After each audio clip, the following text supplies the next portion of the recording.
vamos começar a nossa reunião de hoje, nossa aula de hoje.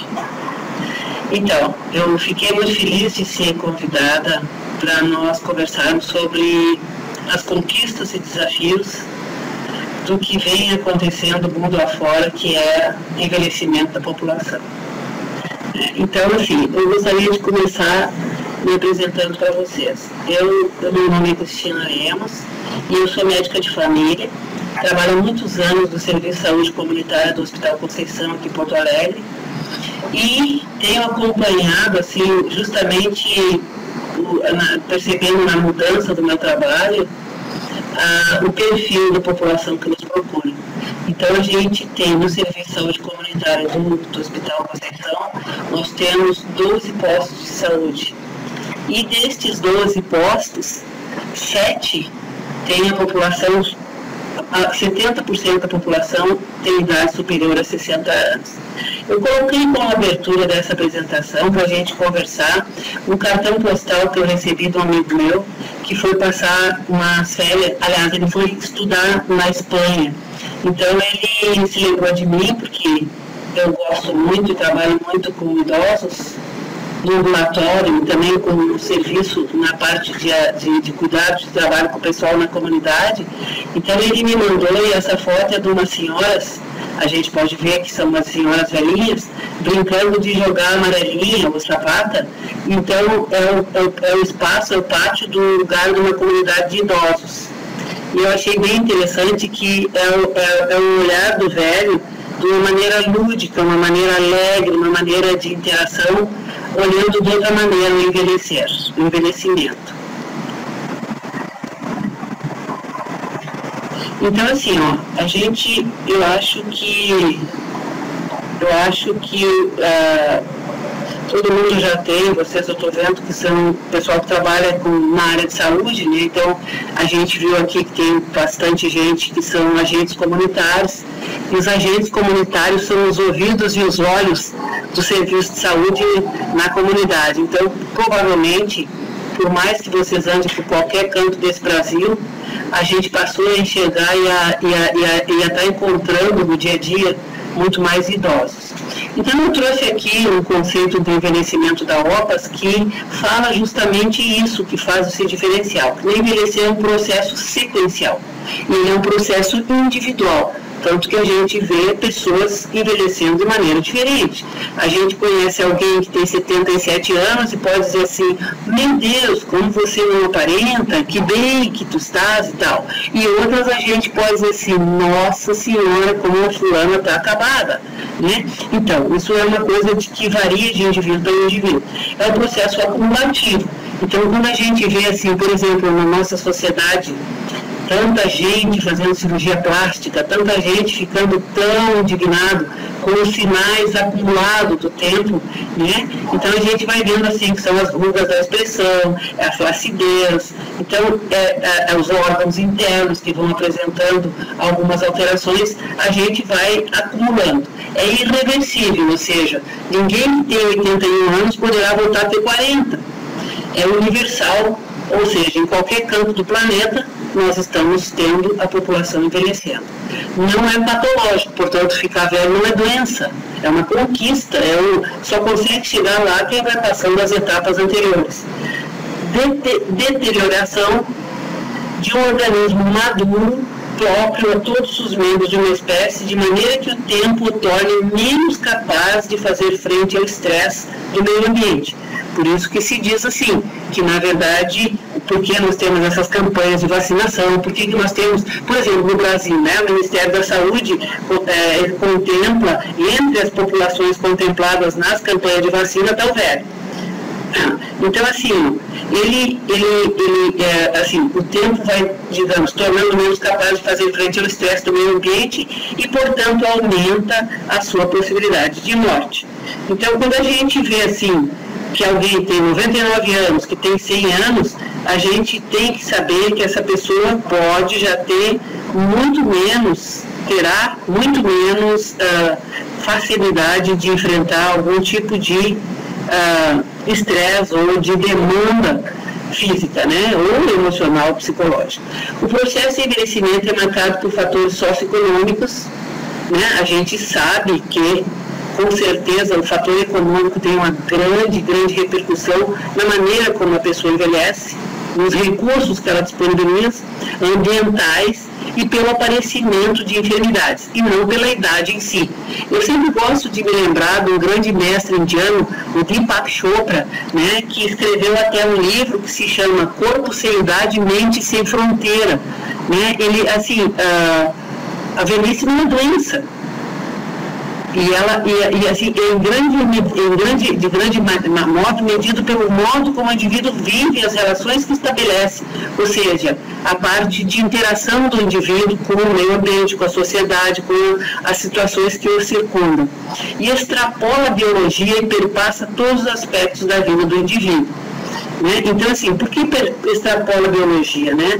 A gente sabe que, por exemplo, a atitude é fundamental. Né? Então, a gente pode ver, assim como nós tínhamos conversado no início, alguém que tem 41 anos, assim, quando a gente está diante de um paciente, quando a gente está conhecendo alguém, né, a gente sempre tem uma impressão de qual é a idade dessa pessoa. E aquilo, assim, ela pode ser uma pessoa de alto astral, excelente interação com os outros, uma pessoa que é otimista, né? Essa pessoa, ela vai aparentar menos idade, ela tem amor pela vida, ela tem entusiasmo.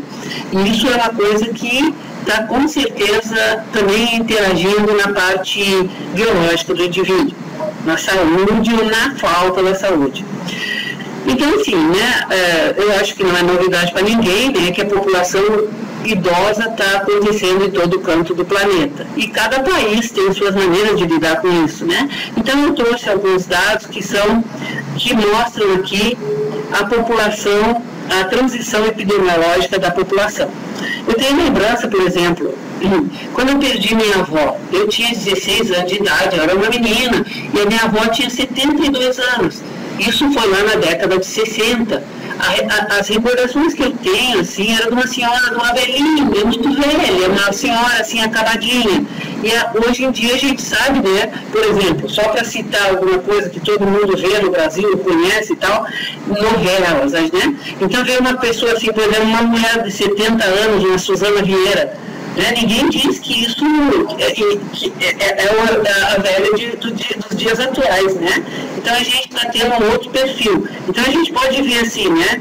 Quais eram as idades em 1960, em 1980, então os países desenvolvidos e países em desenvolvimento. Então os países desenvolvidos, eles sempre tiveram uma repercussão diferenciada, né?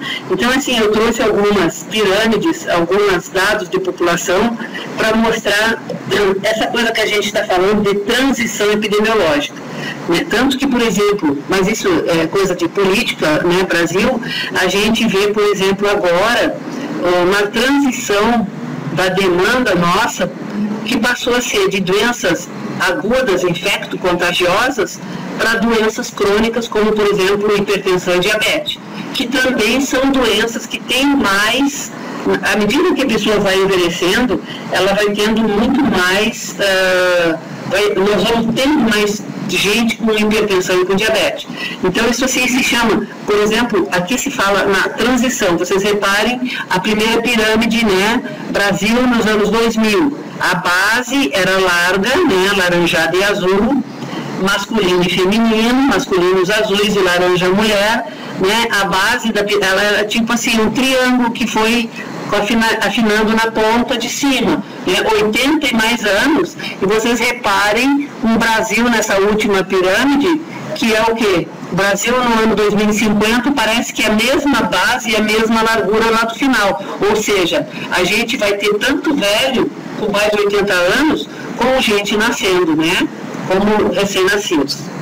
E temos cidades no Brasil, eu estava vendo aqui vocês de diversos lugares que estava aparecendo no pessoal que está entrando na aula, e a gente viu assim que, com certeza, isso é a experiência da maioria, né? De que a gente está tendo um diferencial nisso. E aí, de novo, o crescimento da população idosa, e nós podemos ver o seguinte, que as mulheres sempre serão maioria, né? Então a gente vê assim que os homens, e aí entra uma série de outros aspectos naquela situação, é a questão do cuidado, quem é que procura mais, se preocupa mais com a questão do cuidado na saúde, quem vai. Vocês podem ver, né? Cada um de nós nos ambulatórios sempre é muito mais mulheres. Né? Então as mulheres são mais velhas, é mais numerosa desde o começo de todos os tempos. Essas mudanças significativas da pirâmide populacional, elas vão trazer repercussões, né? Então, assim, o que acontece? Começam a acarretar uma série de previsíveis consequências sociais, culturais e epidemiológicas. Nós podemos ver assim, consequência social, além da questão da despesa com o pagamento de a pessoa internada, a pessoa procurando muito mais, gastando mais. Quanto é que vocês podem ver, né? Que o plano de saúde é muito mais caro, quanto mais maior a idade da pessoa, mais caro é o plano. Né? Vai ser, e tem planos que nem aceitam determinadas faixas etárias. A partir de uma determinada idade não aceitam mais. Por quê? Porque sabe que o velho vai precisar muito mais. Né? Então, assim, traz consequências sociais. Por exemplo, quantos de nós está vendo os bailes de terceira idade, excursões de terceira idade, programa para terceira idade, os hotéis com época que está tendo mais, o preço é mais acessível e fazem as caravanas. Então, assim, isso são medidas, são consequências sociais, culturais. Né? Eu me recordo, assim, na década de 70,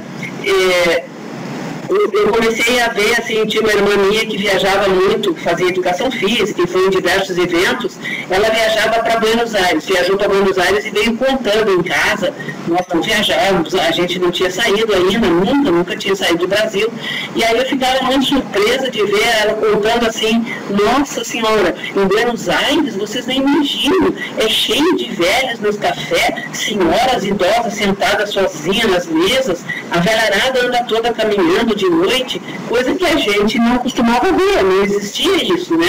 Então, assim, são coisas culturais, né?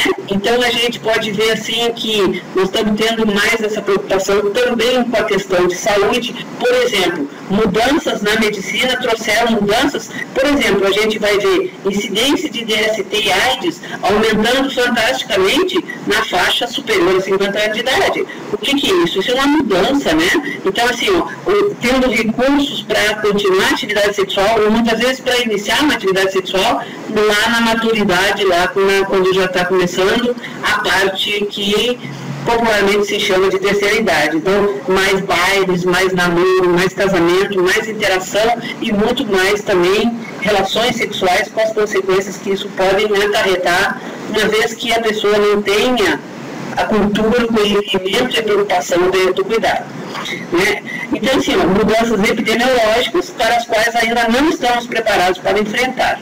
Então, a gente está vendo que, inclusive, até bem recentemente, os programas do Ministério da Saúde, os programas da Secretaria da Saúde para gestante, bebê e para velho. Qual é o programa? Né? Então, assim, a demanda, a população que está ali querendo consulta, quem está ali vindo buscar medicação, quem está ali vindo procurar ajuda é velho, mas o programa que esse lugar se propõe é para gestante e jovens.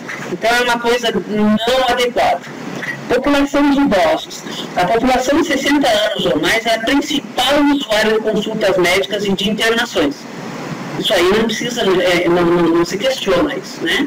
Então a gente sabe que à medida que a pessoa tem 60 anos, 65, 70 anos, 80 anos, o percentual de pessoas hipertensas vai duplicando a ponto de chegar depois dos 80, muitos terão, não saberia me lembrar do percentual, mas dificilmente terá uma pessoa com 90 anos que não seja hipertensa ou diabética ou tenha alguma consequência já desse problema, né?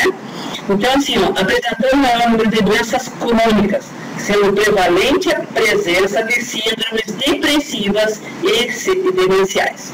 Então, com isso também veio a questão de recursos da medicina no sentido de ter medicação para contemplar estas situações. Né? Demenciais, a gente pode ter aí Alzheimer, tem demência senil, que também, por sua vez, tem interação com hipertensão. Por exemplo, quanto mais hipertensos nós tivermos,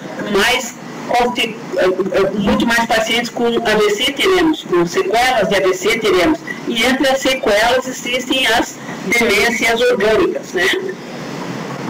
Aí vem envelhecimento, contexto do envelhecimento atual. O envelhecimento global e a urbanização são vitórias da humanidade.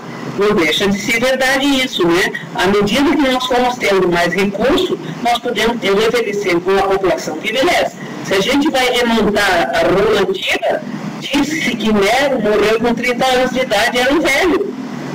Né? Então, assim, à medida que a sociedade envelhece, os problemas entre os idosos desafiam o sistema de saúde e de seguridade social. A seguridade social, né? Então, as aposentadorias, os auxílio-doença, né?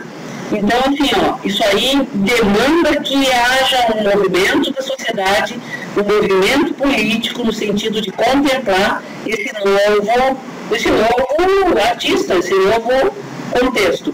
O desafio do envelhecimento da população, né? Então, quem tirei um recorte que já saiu no jornal há 3 anos atrás, que é assim, de acordo com o estudo divulgado pelo Instituto de Pesquisa Econômica Aplicada, o IPEA, o envelhecimento da população traz muitos desafios para a sociedade, principalmente para o poder público. São os governos que terão de elaborar políticas sociais para esse segmento em crescimento. Entre elas foram apontadas a geração de renda para compensar a perda da capacidade laborativa, envolvendo a previdência e assistência social. Então, assim, isso aqui vocês terão nesse texto, né, para ler se for de interesse, mas só querendo dizer assim, hoje mesmo eu vi no jornal alguma coisa referente à questão das aposentadorias. A gente sabe, está vendo todo dia na mídia, nos jornais, na televisão, a questão é essa do quanto a pessoa vai perdendo à medida que o tempo vai passando. Por quê?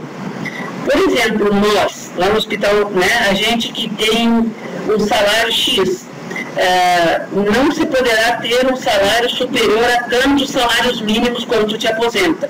E a gente sabe que a correção não é paralela com os aumentos de outras cargas tributárias que acontecem. Então, por exemplo, para citar para vocês uma coisa da minha prática, eu atendi outro dia um senhor lá, no ambulatório de SUS, aquela pessoa bem diferenciada, falando, e o motivo da consulta desse cidadão era que ele queria um encaminhamento, uma referência para consultar o oftalmologista. Aí eu fiquei sabendo que esse senhor é um veterinário, um senhor de 77 anos, e que me contou o seguinte: eu preciso de ajuda porque eu estou ganhando, meu salário passou a ser, o meu ganho mensal é R$1.000. E eu preciso operar cataratas, eu preciso que me encaminhem pelo SUS, e ainda ando fazendo trabalhos, volta e meia, arrumo uma questão, uma fazenda, num lugar outro, tenho que viajar, lugares distantes, fazendo assim o que popularmente o pessoal chama bico, para ganhar um dinheiro extra. Então é muito frequente a questão essa do pessoal que já está aposentado continuar trabalhando. Isso é uma realidade muito presente, né? E acho que vocês, num outro momento, a gente poderia ter alguma conversa sobre aposentadoria especificamente.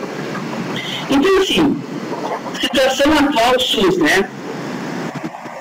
Os serviços de saúde, incluindo a rede básica de atenção ambulatorial e hospitalar, estão tradicionalmente organizados para atender prioritariamente crianças e gestantes, enfrentando muitas dificuldades para organizar e oferecer atendimento integral aos idosos e ao conjunto de novas necessidades a serem resolvidas pelo SUS.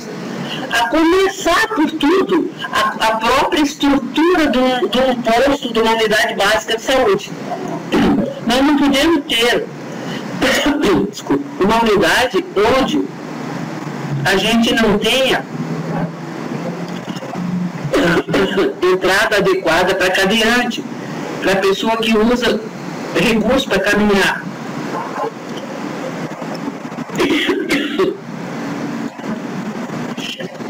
Então, assim, pessoal, eu acho que isso é uma coisa importantíssima que vai entrar num outro momento, que são políticas públicas. E mais seria um pouco atrás de lembrar, nem precisa ser tão longe a nossa memória, ao tempo que nós tínhamos como governadora a Ieda Crucis, houve uma proposta de se fazer uma coisa política, existiu inclusive o começo dessa situação, que era Rio Grande amigo de idoso. Então, se se elegiam, Porto Alegre seria uma cidade amiga do idoso. O que isso tinha a ver? Seria, digamos assim, preparar as instituições, preparar o motorista de ônibus, preparar a própria condução, todas as coisas focadas, ou pelo menos com algum mínimo de atenção à situação do idoso. Por exemplo, deambular, caminhar pelas ruas, andar pela cidade, acesso. Né? Então, assim, isso são coisas assim que nós estamos sendo, a realidade batendo na porta e a situação sendo extremamente difícil para a pessoa idosa e não existindo essa celeridade do poder público em adequar essas circunstâncias ao nosso novo artista, esse que está aí, que é o velho. Tem um médico que foi inclusive secretário de saúde de Minas Gerais, Eugênio Vilaça, que tem livros escritos sobre essa questão, a questão da mudança radical que precisa acontecer no sentido do serviço de saúde, a atenção básica, e se voltar para atender o doente crônico, que é, digamos assim, o idoso, mais das vezes. Em 2006, o governo federal aprovou uma política que se chama a Política Nacional de Saúde da Pessoa Idosa. O Ministério da Saúde, no dia 31 de maio de 2006, incluiu a saúde do idoso como item prioritário na agenda de saúde do país, promulgando uma nova Política Nacional de Saúde da Pessoa Idosa, baseada no paradigma da capacidade funcional, que é abordada de forma multidimensional, ou seja, investir na capacidade funcional da pessoa. É propósito dessa Política Nacional de Saúde da Pessoa Idosa se trabalhar em dois grandes eixos, que tem como paradigma a capacidade funcional da população idosa. Então, trabalhar tanto com os idosos independentes, como trabalhar com os idosos frágeis, porque nós temos essa mistura, nós temos tanto, a população de idosos é uma das populações mais heterogêneas, né? Ou seja, diferente. A gente tem, aqui por exemplo, Porto Alegre, tem escola de samba, não me lembro se é da Restinga, que o porta-voz da escola de samba é uma mulher de 90 e poucos anos. Então, assim, tu vai ver, vai chamar de velhinha uma senhora que está passando assim, né, carregando um bloco de carnaval e pulando a noite inteira, assim como nós vamos poder ter acamados usando fralda geriátrica uma pessoa de 60 anos. Então, isso implica em que se exige que se trabalhem com estratégias diferenciadas de ação, né? Por conta disso, que começaram a acontecer e começou a ser falado nas linhas de cuidado. Né? Então, o que implica uma linha de cuidado? Ela tem que pegar o sujeito lá na sua comunidade e acompanhar toda a trajetória de recursos que essa pessoa vai precisar e trazê-la de volta para a comunidade dela. Então, assim, com essa questão de construção de linha de cuidado do idoso, seria a base dessa pirâmide, seriam os idosos independentes com ações específicas para serem trabalhadas nessa camada, que vai ser diferente daquela que nós vamos usar para atender um idoso frágil. Então, o que acontece? No idoso dependente, a gente tem que trabalhar com ações de promoção de saúde, prevenção de doença, reabilitação preventiva. Caiu uma vez, teve uma fratura, vai cair de novo. Então, a gente tem que ter cuidado de evitar que isso venha acontecer. Porque o velho, numa segunda queda, poderá ser mais um naquele grupo dos idosos frágeis. Atenção básica, suporte social, né? Desde lá da comunidade, está com os olhos e ação envolvida e voltada para atender a clientela do usuário idoso. Aquelas ações que vamos usar naquela atenção do idoso frágil já são diferenciadas. Entram muito, tanto numa quanto no outro, os agentes comunitários de saúde. Né? Trabalhos na promoção de saúde, na prevenção de doenças na comunidade, como também trabalham aí no idoso frágil, na atenção domiciliar, o idoso acamado, o idoso no serviço de reabilitação e fazendo a prevenção secundária. Vamos fazer uma visita domiciliar, como é que está as escadas, como é que é o acesso ao quarto de banho, ao banheiro, como é que é a iluminação desta casa, como é que, né? Então, assim, são todas situações que a gente tem numa riqueza tremenda, que é a possibilidade de conhecer a casa, a moradia do paciente. As linhas de cuidado, né? O que significa isso? Por que isso tem importância? Porque é muito importante que a gente trabalhe com linhas de cuidado. Nós vamos estar contemplando todas as necessidades de determinada população. E o usuário é o centro do processo. E é a partir dele que é avaliado o processo de trabalho das equipes das ações de saúde e articulação entre os serviços. Eu preciso que o agente comunitário seja bem articulado com o recurso que existe na comunidade. Eu preciso que as pessoas entrem em equipe de saúde, se comuniquem, alguém viu, alguém sabe, seja discutido o caso, a equipe se apodere das situações de cada um dos elementos ou tenha equipes determinadas para atender aquela demanda. As linhas de cuidado servem para pactos e contratos entre os diversos atores, serviços e entes, sobre prioridade de acesso, critérios definidores do percurso assistencial, quem é que vai ter o acesso primeiro, quem é que eu tenho que me mobilizar para fazer essa campanha, né? Como é que define esse percurso? Quem é que vai ter, que tipo de acesso terá? Modelo de cuidado e atenção visando garantir condições necessárias para a atenção integral à saúde através de todas as redes de atenção. Então, a linha, ela na verdade é uma trajetória desenhada desde a demanda do sujeito lá na sua casa, lá no posto de saúde, lá na consulta com o agente, lá naquela visita domiciliar que o médico fez, até a internação, o retorno à internação, com todas as situações referentes à recuperação desse paciente. As linhas, elas articulam as redes assistenciais à disposição de recursos de redes sociais, identificando os recursos existentes em todos os setores do governo e da sociedade. Por exemplo, um recurso que pode haver na minha equipe de atenção básica é o grupo de idosos. Todas as semanas eu vou fazer uma reunião, eu vou fazer proposta de atividade física, eu vou estar convidando uma fisioterapeuta, eu vou estar levando lá um dentista, eu vou estar levando lá um professor de educação física, eu vou estar fazendo caminhada orientada, eu vou estar fazendo orientações sobre que tipo de recurso ter em casa para não cair de novo, eu vou estar disponibilizando como é que uma pessoa faz para ter acesso à medicação no serviço. Quanto mais informado tiver o paciente, mais ele vai nos ajudar, mais ele vai ajudar a demanda a ser atendida nas suas necessidades. Então, uma das coisas, por exemplo, quando a gente trabalhou na construção da linha de cuidado no GHC, no Grupo Hospitalar Conceição, nós tivemos que escolher quem seria esse paciente que nós iríamos trabalhar primeiro. E a gente escolheu o paciente frágil. Então, o que define um paciente frágil, né? A fragilidade é uma síndrome de declínio crescente de energia baseada num tripé de alterações relacionadas ao envelhecimento. Existe sarcopenia, que é perda da fibra muscular, perda de massa óssea, massa muscular, desculpe, desregulação neuroendócrina, então a gente sabe aquela figura antiga do velhinho de meia, de lenço no pescoço, de casaquinho, de chale, de echarpe, né? Então já é o velho, a pessoa já sentindo mais frio, a pessoa disfunção imunológica, ou seja, mais facilidade ou menor defesa das infecções, né, ou dificuldade de recuperar.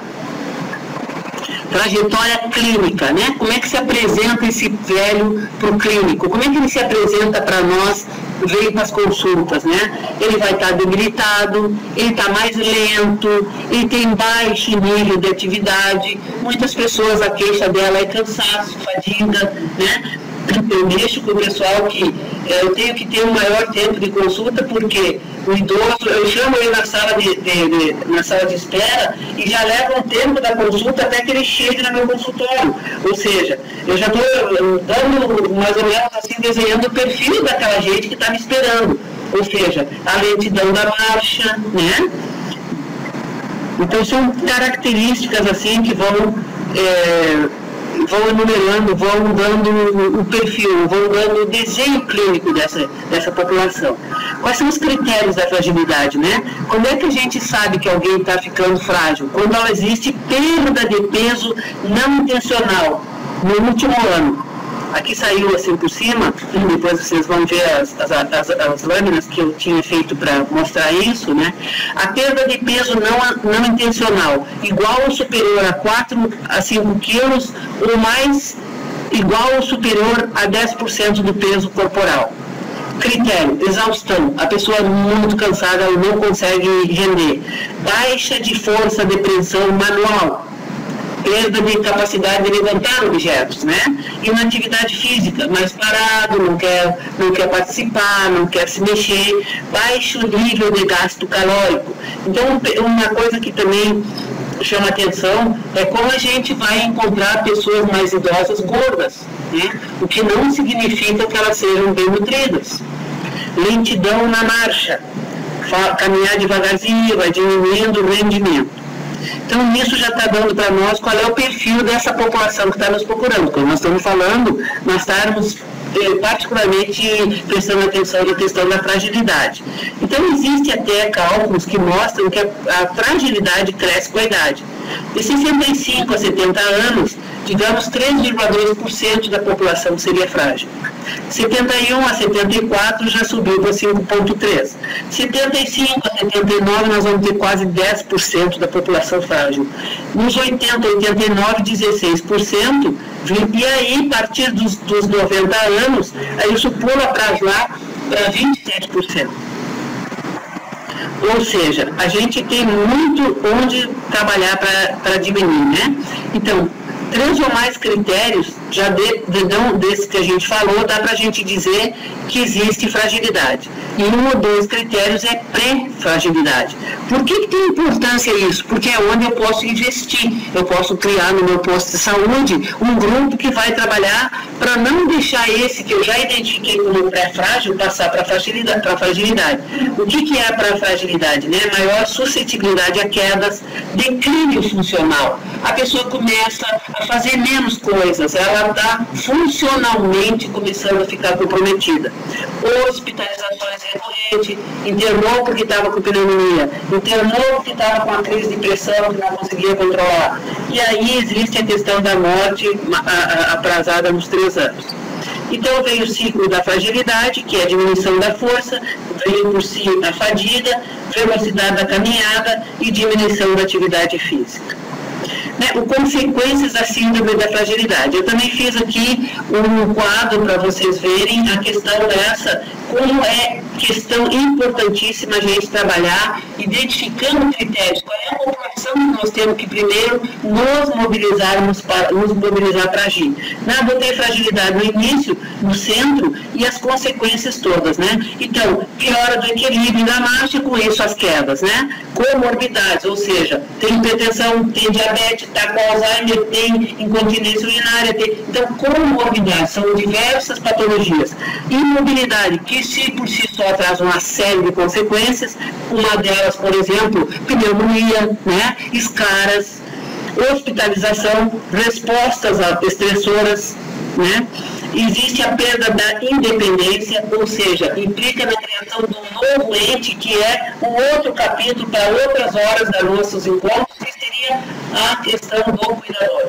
A gente sabe que a pessoa que cuida, ela também adoece. E a gente sabe da dificuldade que muitas vezes as famílias têm para ter quem cuide desse idoso. E a gente sabe que muito mais fácil será cuidar daquela senhora que pode ir junto, que pode ir no posto, que pode ficar no grupo participando da ginástica, do que aquela que está acamada, do que aquela que implica no cuidado permanente.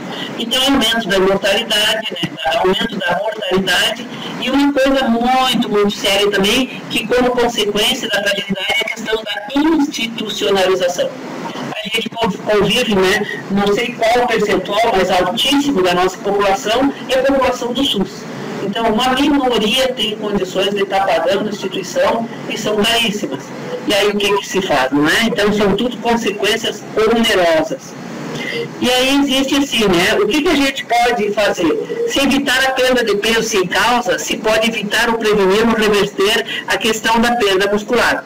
Esse potencial de reversibilidade é o que distingue o envelhecimento da fragilidade. Então a gente sabe que todas as questões, por exemplo, uma pessoa que fique, né, que tem uma fratura numa perna, ela fica com a perna no gesso ali 30, 40 dias.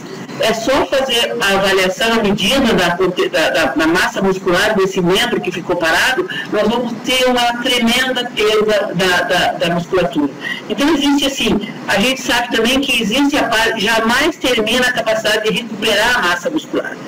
O potencial de reversibilidade é o que distingue o envelhecimento da fragilidade. Aquilo que a gente falou no começo, ficar velho não é doença, né? A gente tem uma série de situações que nós podemos investir para evitar o acontecimento da fragilidade. Detectar precocemente pelo menos um ou dois dos sintomas da condição pré-frágil auxiliará a evitar a instalação da síndrome a partir de intervenções específicas. Tomar tantos minutos de sol por dia para evitar a osteoporose e ingerir tanto de cálcio, de carbonato de cálcio por dia, pode, enfim, ensinar a pessoa a consumir alimentos ricos em cálcio, ter uma atividade física, dar uma caminhada, ter um preparo para poder sair, ter uma vida social mais interativa. Nós vamos estar evitando demenciação, nós vamos estar evitando depressão. E os benefícios do estabelecimento de critérios, né? A gente pode implementar medidas preventivas. Os idosos em estágios avançados de fragilidade, nós podemos ter critérios que influenciarão na conduta terapêutica a ser adotada para postergar ou amenizar as consequências. Então, a gente sabe que, inclusive, com o paciente acamado, as enfermeiras ou o pessoal da atividade física que possa estar nos escutando, sabem que a gente tem, inclusive, a mobilidade, né? Quantas vezes movimentar o paciente numa cama, que tipo de exercício, os fisioterapeutas trabalham muito com isso, a gente vai estar postergando consequências, agravos, né? O idoso dependente, né? Precisa ser supervisionado em todas as suas tarefas e atividades de vida diária. Muitas vezes são idosos saudáveis, mas em idade bastante avançada. Então, tem que ser, não pode morar sozinho, tem que ter alguém que esteja... E depois tem um idoso de média dependência, né? Ele necessita não só de supervisão, mas também de ajuda efetiva de um cuidador, no desempenho de alguma atividade básica, como, por exemplo, tomar banho, tomar os seus medicamentos, cuidar das suas finanças, ir ao médico. Já está precisando de alguém que faça isso junto, que faça isso para ele. São os idosos que apresentam alguma deficiência ou doença, tais como osteoartrose, importantes patologias cardíacas, déficit visual auditivo, que é extremamente frequente, né? Eu estava vendo outro dia uma palestra com o pessoal que cuida do trânsito, do tráfego. Então, eu estava vendo assim, que, por exemplo, a incidência de idosos que são acidentados, né, acidente de trânsito, quem morre é o jovem, mais assim, nos acidentes que são causados por eles, e quem mais é os atropelados são os idosos. E é uma coisa extremamente importante, como isso tem a ver também com a educação, com respeito às faixas de segurança e com uma coisa que me chamou a atenção tremendamente, que é a acuidade auditiva, é não escutar, né? Então a gente sabe que também proporcionalmente à faixa etária, isso vai tendo um agravo tremendo. E depois tem elevada dependência aquele idoso frágil, né? O idoso com dependência que necessita diariamente de auxílio intensivo de cuidadores, não tendo capacidade para desempenhar mais qualquer tipo de atividade física da vida diária. São os idosos que já estão em processo avançado de doença e incapacitantes, como, por exemplo, demência, doença de Parkinson, as neoplasia, normalmente estão restritos ao leito e à cadeira, têm dificuldades cognitivas sérias e apresentam descontrole esficteriano, incontinência urinária, incontinência fecal, o que são situações muito mais, vão demandar muito mais cuidado, né? Então, o que a gente tem que fazer, né? Uma proposta. Ampliar o conhecimento sobre fragilidade, buscando estudar as causas e a trajetória do fenômeno, com ênfase no potencial para prevenir e tratamento, se é consequência, poderia ser evitado. Né? Então, assim, como é que eu posso agir? Né? Muitas vezes a gente, fazendo uma visita domiciliar, reparando o uso de tapetes, o uso de fios, a disposição dos objetos dentro de casa, o armário na cozinha, muitas vezes o capricho, essa coisa de passar cera no chão, deixar os ladrilhos, um banheiro com o tapetinho, um apoio na privada, são situações que são medidas assim, extremamente importantes. Por quê? Porque eu posso ter ali um velho que vai se fazer uma fratura. E depois de uma fratura eu vou ter um velho internado. Depois de um velho internado eu vou ter um velho fragilizado. Eu vou ter uma família envolvida, eu vou precisar ter despesa, eu vou ter um cuidador, eu vou ter estresse, eu vou ter... Então, assim, ó, é uma trajetória muito pesada. Se o indivíduo já é frágil, se ajudará a evitar os desfechos adversos ou postergar a fragilização do idoso. O agravo da fragilização, no caso, né? A identificação dos sinais e sintomas da fragilidade será mais fácil quando os diferentes profissionais estiverem atualizados e sensibilizados para a importância da detecção precoce da síndrome. Daí a importância da gente trabalhar em equipe e de existir uma coisa que não existia uma sintonia e existiam as informações divididas na equipe de trabalho. A gente está vendo agora uma tremenda ênfase do governo nessa questão da pensão básica. E eu acho isso muito importante, inclusive está se nascendo novas faculdades de medicina, no caso, para formar médicos com capacidade potencial, principalmente para trabalhar na pensão básica. É o que existe, por exemplo, agora que o governo lançou a mão dessa estratégia de fazer, por exemplo, mais médicos, né? Todos esses médicos contratados estão sendo contratados para trabalhar na pensão básica. E aí, quem estiver na pensão básica sabe que nem nós, que somos trabalhadores da pensão básica, que a grande demanda e o maior trabalho que esse pessoal vai ter justamente é trabalhar com idosos. Claro que isso se diferencia em diversas regiões do Brasil, mas mesmo regiões onde predominantemente são jovens, gestantes, criança, a população de velhos exige esse cuidado, que quem tiver um olhar de estar identificando sinais de fragilidade, evitando os agravos, consequência vai estar, com certeza, estará ajudando muito. Então, isso é uma coisa muito importante, a gente mudar o nosso conceito, ir em busca das situações, identificar as questões e agir naquilo que consegue enxergar.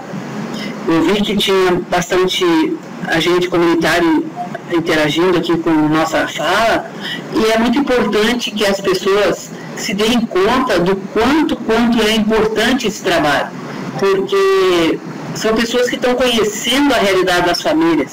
E neste conhecer da realidade das famílias existe o agir, né? Então, assim, estão identificando as situações lá no seu nascedor, lá na sua base.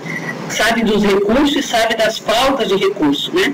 O envelhecimento saudável.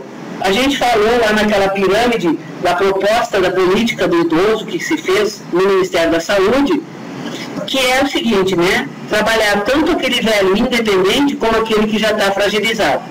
O envelhecimento saudável é entendido como a interação entre saúde física, saúde mental e independência na execução das atividades da vida diária, que são comer, tomar banho, se movimentar, pagar suas contas, tomar, né? Então, não depender para fazer sua própria comida.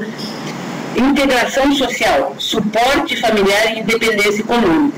A gente sabe que, por exemplo, a dependência econômica, por si só, é